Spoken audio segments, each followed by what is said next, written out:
क्या होगा अगर एक दिन पृथ्वी पर सभी ने अपने कांटों को मांस या मछली का टुकड़ा से दूर कर दिया और शाकाहारी हो गए? चाहे स्वास्थ्यप्रद जीवन शैली को कम करने के लिए या सभी कष्टों को झेलने के लिए या ग्लोबल वार्मिंग से लड़ने के लिए, हर किसी को रसदार बर्गर, ऑमलेट या पनीर पिज्जा, यहाँ तक कि आइसक्रीम की कोई सूची नहीं बनाने का अपना कारण मिलेगा। क्या शाकाहारी भोजन से ग्रह को जलवायु परिवर्तन से बचाया जा सकता है? क्या इससे आपके स्वास्थ्य में सुधार होगा? उन सभी मवेशियों का क्या होगा अगर हम शाकाहारी बन जाएं तो? ये हाइप है और यहाँ है, अगर दुनिया में हर कोई शाकाहारी हो जाए तो क्या होगा? अकेले अमेरिका में 20 मिलियन शाकाहारी है, जो कि 2015 से 6 गुना है। टोफू रेस्टोरेंट के मेनू से भर गया है। डेयरी मुक्त दूध के विकल्प सुपरमार्केट अलमारियों पर अपना रास्ता बढ़ा रहे हैं। जिसे कभी कट्टरपंथी आहार विकल्प माना जाता था, वो मुख्य धारा बन रहा है। क्या आप जानते हैं कि जानवरों द्वारा उत्पादित भोजन ग्रीनहाउस गैस उत्सर्जन के 1/4 के लिए जिम्मेदार है, जिसमें से अधिकांश हर साल गायों से आता है। दुनिया की मवेशियों की आबादी कार्बन डाइऑक्साइड उत्सर्जन के बराबर कार्बन प्रिंट छोड़ती है, जो दुनिया के हर कार, ट्रेन, जहाज और विमान के बराबर है। रुको, वास्तव में पशुधन ग्लोबल वार्मिंग में कितना योगदान देता है? दुनिया में लगभग 1.5 अरब गाय है। प्रत्येक गाय प्रतिवर्ष 120 किलोग्राम मीथेन मुक्त करती है। जलवायु परिवर्तन के पैमाने पर मीथेन का नकारात्मक प्रभाव कार्बन डाइऑक्साइड से 23 गुना अधिक है।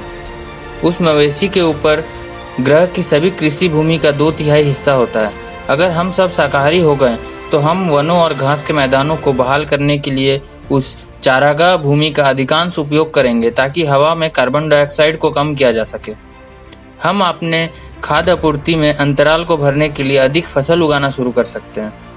पशुधन से संबंधित गैस उत्सर्जन में 70% की कमी आ सकती है। लेकिन उन सभी जानवरों का क्या होगा जो लोगों द्वारा बिना किसी मांग के ग्रिल्ड चिकन और भुने हुए बीफ के लिए होते थे?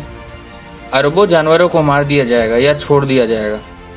कुछ जानवरों को भेड़ और सुअर जंगल में लौटने में सक्षम हो सकते हैं, लेकिन उनकी संख्या शिकारियों के कारण गिर जाएगी। हालांकि ब्रॉयलर मुर्गियों की तरह जंगली में जीवित नहीं रह सकते हैं। क्या वे अभी तक अपने परीक्षकों से हटा दिए गए हैं? उन्हें पता नहीं होगा कि उनका सबसे अच्छा मौका क्या है। पशु विहार में हो सकता है, जहां उनकी देखभाल की जाएगी जब तक कि वो मर न जाए। आपके स्थानीय कसाई को एक और काम खोजना होगा, और इसलिए लाखों किसानों को वे अधिक फसल उगाना या जंगलों को बहाल करना शुरू कर सकते हैं, लेकिन बड़े पैमाने पर। ग्रामीण समुदाय जो आपको दूध और अंडे और मांस की आपूर्ति करते थे, वे महत्वपूर्ण बेरोजगारी का सामना करेंगे। विकासशील देशों जिन्होंने पशुधन के आसपास अपने जीवन और व्यापार का निर्माण किया, वे बड़े आर्थिक व्यवधान से निपटेंगे, लेकिन हर कोई थोड़ा स्वस्थ होगा। या क्या हम शाकाहारी आहार को अपनाएंगे तो आप अपने आप को एक स्वस्थ भोजन नहीं बता सकते? शाकाहारी अक्सर महत्वपूर्ण पोषक तत्वों को याद करते हैं। उन्हें अक्सर पर्याप्त कैल्शियम, लोहा, विटामिन डी, जस्ता, विटामिन B12 या ओमेगा 3 फैटी एसिड नहीं मिलता है।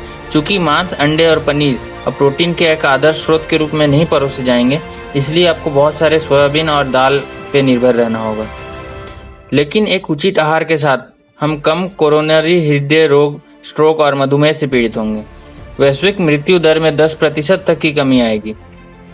इसका मतलब होगा प्रति वर्ष 8 मिलियन कम मौतें और $1 ट्रिलियन तक स्वास्थ्य देखभाल पर बचत और सालाना कामकाजी दिनों में हार।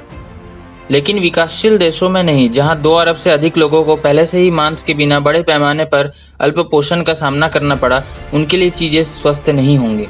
वे पूरी दुनिया में खराब हो जाते हैं। शाकाहारी थोड़ा चरम हो सकता है, लेकिन हमारे आहार में जानवरों द्वारा उत्पादित खाद्य पदार्थ रखने का मतलब है हमें अंततः गैस उत्सर्जन से निपटना होगा। सौभाग्य से उन लोगों के लिए जो मांस पर आदी थे, पशुधन उद्योग से उत्सर्जन को कम करने के लिए स्वच्छ समाधान पहले से ही मौजूद है। जो उन्हें छोड़ दिया गया है, उन्हें लागू करने के लिए बारे में आप आज रात अपने मीट बॉल पास्ता को ना कहेंगे? कमेंट बॉक्स में जरूर बताएं। इस वीडियो में इतना ही। मिलते हैं अगले वीडियो में कुछ और दिलचस्प विषयों के साथ। धन्यवाद।